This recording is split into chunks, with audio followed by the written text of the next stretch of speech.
car. Get out of the car. Get out of the car. Oh!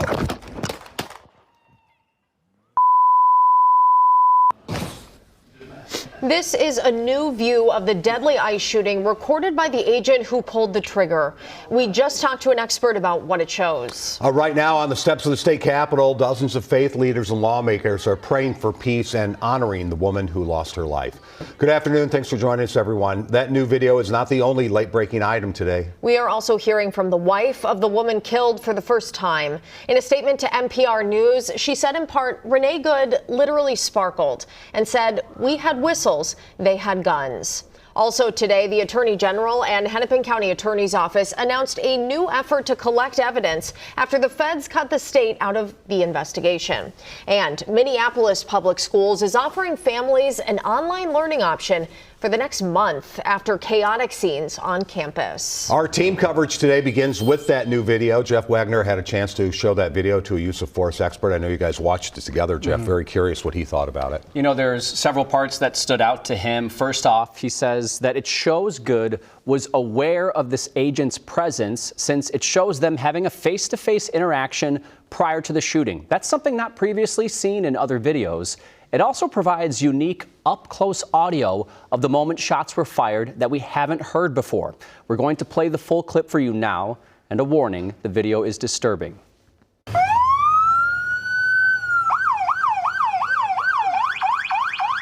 That's fine, dude. I'm not mad at you. Show your face. I'm not mad at you. That's okay. We don't change our plates every morning, just so you know. It'll be the same plate when you come talk to us later. That's fine. U.S. citizen, former You want to come at us? I say go get yourself some lunch, big boy. Go ahead. Out of the car. Get out of the car. Get out of the car. Oh!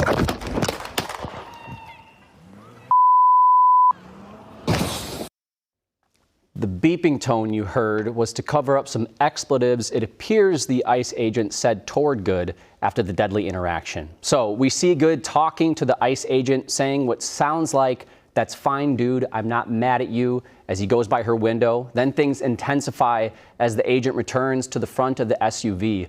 Peter Johnson, our use of force expert who does firearms training with law enforcement, says what happened next was a rapidly evolving situation.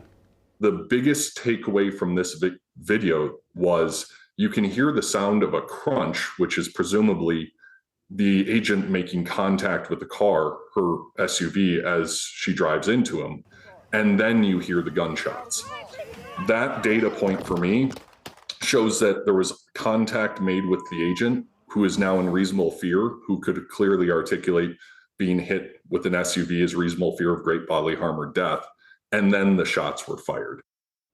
So in his opinion, the video supports Homeland Security's stance that the ICE agent acted in self-defense. We also talked with a legal expert who spotted moments in this new video that could work against the ICE agent, specifically in a courtroom. And we'll bring you both viewpoints coming up later at 5 and 6 o'clock. And the strangest thing about all of this is that in any normal historical case we've done before, you wouldn't see this until months down the road. Right. We're seeing it hours and days after it happened. And it's not exactly clear on how it was released. There was no formal, this is the video from Homeland Security or the White House. We know it got out today, and it's here for everyone to see at this point. So many vantage points. Okay, adding a new one today. Thank you, Jeff. Well, the state's top prosecutor says that he and the county attorney are launching their own investigation into the ICE shooting. Esme Murphy has more on this unprecedented move. Esme? Well, Frank and Aaron, the day after state investigators were removed from the probe into Renee Good's death by the FBI, the Hennepin County Attorney Mary Moriarty and Attorney General Keith Ellison announced they're conducting a separate investigation.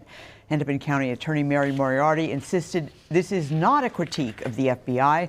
She and Attorney General Keith Ellison asked the public to submit any evidence or new videos to their office via a QR code they showed at the press conference and that is currently on the Hennepin County Attorney's website. Moriarty did acknowledge this separate investigation will be challenging. We do not yet know if there will be sufficient evidence without the FBI case file to even make a charging decision. The FBI currently has, for example, Ms. Good's car, the shell casing, and witness interviews. Now, you heard Mary Moriarty mention potentially charging the ICE agent.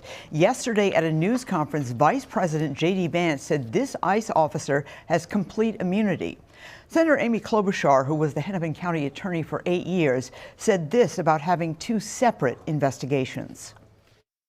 Well, I understand it because the feds have shut them out of getting any information for the locals. Ideally, though, we go back to having what we always have, which is professional coordination between federal and state. There are obviously a lot of new questions that are generated by these developments, and we have not heard back from Homeland Security or the Department of Justice about these dual investigations. All right, Esme, live for us in the newsroom. We appreciate it. Thank you. We're learning more about the ICE agent behind this week's deadly shooting. Witnesses recorded Jonathan Ross walking down the street after the confrontation. We now know he previously served with the Indiana National Guard in Iraq and with the Border Patrol in Texas. Ross's father also spoke with the Daily Mail today. He said you would never find a nicer, kinder person. He went on to call his son a tremendous father and husband who he could not be more proud of. Ross was seriously hurt during this ICE arrest in Bloomington last summer.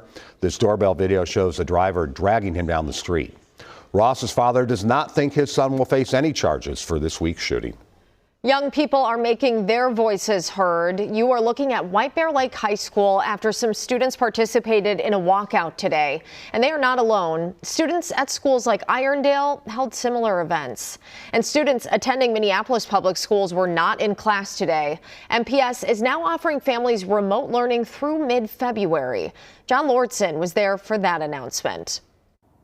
Hi everyone, John Lordson here at Hiawatha Park in Minneapolis. ICE out was the message that educators and families had here this morning. Many of them talked about the fear and intimidation they say they've felt since ICE agents have showed up near or even at some Minneapolis schools. Many of the people who were here, including kids, held ICE out signs and other homemade signs. Educators talked about organizing rides for kids of immigrant families because their parents are afraid to leave the house. They also spoke about ICE's presence at Roosevelt High School earlier this week, where they said a teacher was tackled by federal agents. ICE is not here to keep us safe. They are here to wreak havoc and cause harm. ICE tears our families apart. ICE terrorizes our neighborhoods. We keep us safe. ICE out of our schools, ICE out of Minneapolis, ICE out of Minnesota. And before this morning's press conference, they held a moment of silence for Renee Good. Now, coming up tonight on WCCO News, we'll hear more from parents about how ICE activity has impacted their families. In Minneapolis, John Lordson, WCCO News. Adam Duxter picks up our team coverage now in Minneapolis at the memorial for Renee Good. Looks like there's a lot of people there, Adam. Yeah, good evening, Frank. This scene has been growing all day long, as has this memorial been growing all day long. You see one major difference right now, though, is at least a portion of Portland is back open today to through traffic. You can see Minneapolis police here serving as crowd control, and they've set up these temporary cones and this police tape behind me, giving space and a place for people to come and pay their respects. And today we've seen people coming from all over to do just that, mourning and grieving in their own ways. We've also seen media outlets from all over the state of Minnesota, all over the United States, and all over the world, proving once again the eyes of our planet are on South Minneapolis, less than 6 years and just about 6/10 of a mile from where George Floyd was killed in 2020. And much like after George Floyd was killed in 2020, makeshift barricades were set up in the moments following the killing of Renee Good, rather by that evening. And overnight, city crews came and took those away in dump trucks, putting this street back open through traffic. And we've spotted people from all over today, including Senator Tina Smith back in from Washington, D.C. She said she wanted to come pay her respects, but she also wanted to send a message on her thoughts of the federal government taking away the state's right to investigate. I think that The most important thing I'm focused on is how we get a fair and unbiased investigation of exactly what happened here. It was really stunning to see the Secretary of Homeland Security say within hours of this event, declare Renee Good as a domestic terrorist when they didn't even know her name. And that completely puts to question their ability to do a fair investigation.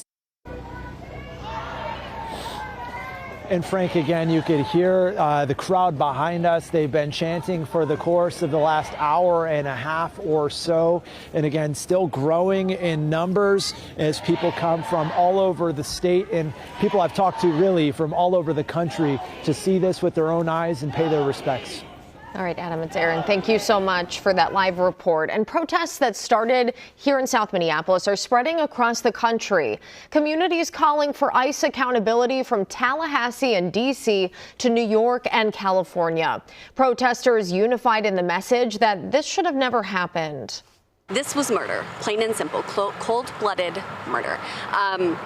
And for anyone who wants to say, well, she should have obeyed a lawful order, not obeying a lawful order is not a death sentence. So far, reports indicate all protests have been peaceful. Our coverage of the deadly ICE shooting continues throughout the hour. Still to come, a report from Washington as lawmakers argue about the future of ICE's mission in Minnesota. Federal agents were initially ordered here to crack down on Minnesota's fraud crisis. There are several developments today on that front, and Jonah Kaplan joins us now from the live desk. What have we found, Jonah? You know, Frank, right at the same time the Trump administration is surging resources, the Department of Homeland Security, and these immigration sweeps, the federal government is doing the same when it comes to fraud. And the Treasury Secretary was in the Twin Cities today to double down on that commitment. If you remember, it was partly Secretary Bessent who got the ball rolling with all the latest attention on fraud, suggesting some of the money sent by Somali immigrants here could have wound up in the hands of terror groups overseas. To date, though, there is still no evidence of any direct payments to a terror group like Al-Shabaab. But Bessent today still announced a number of new initiatives, including creating a new IRS task force on fraud and probes into 4 financial services businesses. President Trump has instructed several agencies in his administration, led by this new Assistant Attorney General, to end this fraud and recover funds for the American taxpayer. And you just heard it there. The other big headline, a new Assistant Attorney General for fraud. What that could mean and what else we learned this week. That's all coming up new at 5. Yeah, that'll be interesting. Jonah, in the meantime, any new indictments, any arrests related to fraud? Well, it's an important question, Frank, because the Trump administration has cited the fraud as the reason for all the immigration enforcement. We're asking those questions to officials, but we know so far in Operation Metro Surge, most of the arrests are not Somali, but instead people from Central and South America, though with lengthy criminal records. All right, we'll see you at 5, Jonah. Thanks.